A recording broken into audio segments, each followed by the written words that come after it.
You send a message to the boss of a multinational corporation and receive no reply. Days pass. You send another, nothing. You wonder if your email got lost, if he's busy, if you said something wrong. The tension builds in your chest, a tight knot of uncertainty. This is the feeling of being at the bottom of a hierarchy, looking up at a silent peak. It is a sensation your ancestors knew intimately, not from email, but from the gaze of a chief who held their life in his hands. We tend to think corporate power is a modern invention, a creature of the Industrial Revolution, with its offices, its org charts, its fluorescent lights. But the architecture of control you feel in your workplace is not new. It is, in fact, the oldest story ever told. The playbook for managing millions without a single watt of electricity was written over 4,000 years ago, and the same psychological levers that built the pyramids are the ones that structure your quarterly review. To understand why you feel that knot in your chest, you have to look at what came before the light bulb, before the steam engine, before the wheel even, in its modern form. You have to look at the empire that governed an estimated 60 million people at its territorial apex in 117 CE. The Roman Empire stretched from Britain to Mesopotamia, covering 5 million square kilometers, all coordinated by nothing more than the spoken word, handwritten letters, and a shared belief in a system. How did they do it? The answer lies not in technology, but in your biology. Your brain still carries the software for empire, and it activates every time you clock in. Consider the Inca road network, the Capac Ñan.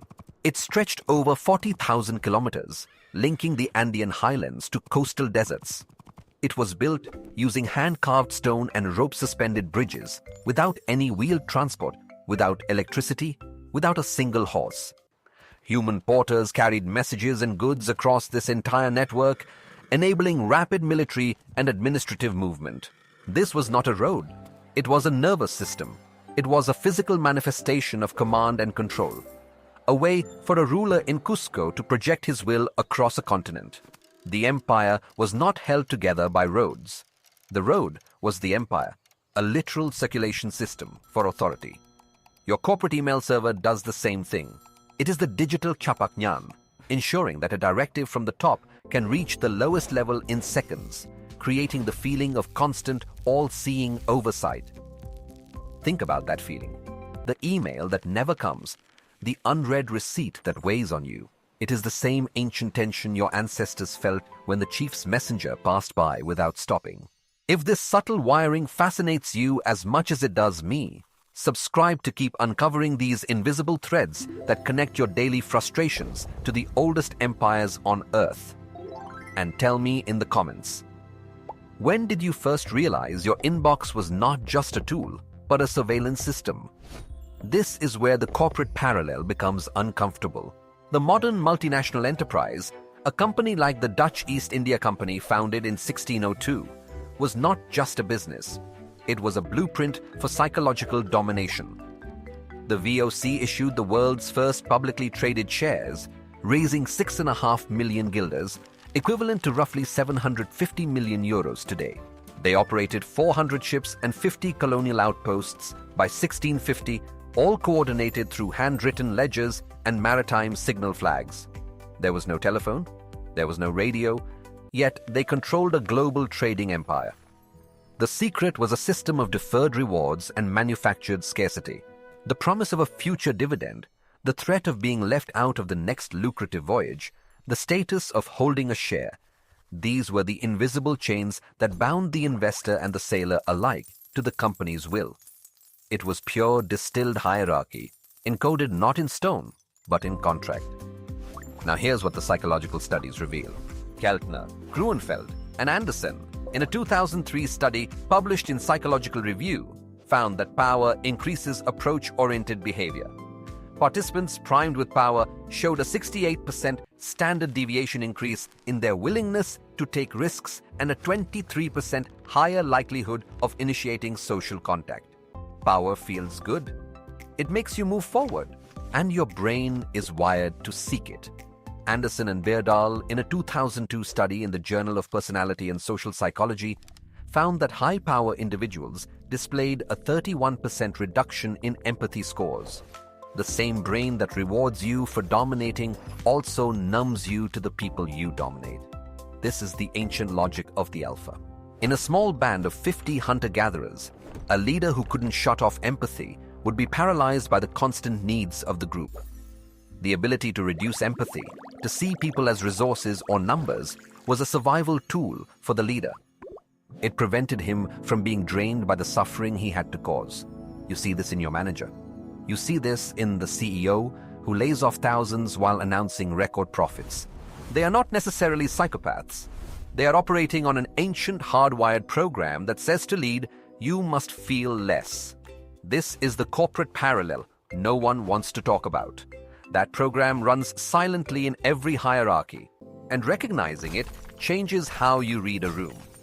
If you want to understand more of these hidden survival codes that still run your life, subscribe. This channel exists to map them for you, and I'd ask you to pause and drop a comment. What is one moment you witnessed a leader's empathy switch off, and how did it change what you thought about power? The British Empire reached its imperial peak between 1920 and 1930, spanning 35.5 million square kilometers, roughly 24% of the Earth's land surface. It ruled over 458 million subjects. Think about that number.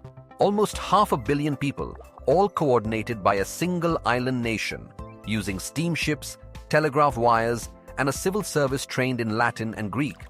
The empire was a vast corporation, and the colonial administrator was its middle manager.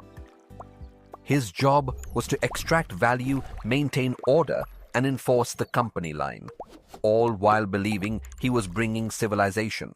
This is the same psychological structure that drives a consultant to work 80-hour weeks for a firm that treats him as a billable asset. The belief in the mission, the promise of a promotion, the fear of being seen as disloyal. It is a masterpiece of control. And it works, because your brain was not designed for a world of nations and corporations. It was designed for a world of tribes. Van Vogt, Hogan, and Kaiser, in a large meta-analysis of 45 studies published in the Academy of Management Review, found that perceived legitimacy of authority predicts obedience with an average correlation of 0.46. When legitimacy cues are absent, compliance drops by 38%. Your brain needs a reason to obey. It needs a story, a crown, a uniform, a corner office, a title. These are legitimacy cues. They signal to your ancient social brain that this person has the right to command.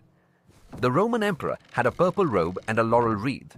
Your CEO has a corner office and a stock option plan. The symbols change, the system remains identical. If you've ever sat in a meeting where a bad idea was approved simply because the person proposing it had a higher title, you know exactly how this feels.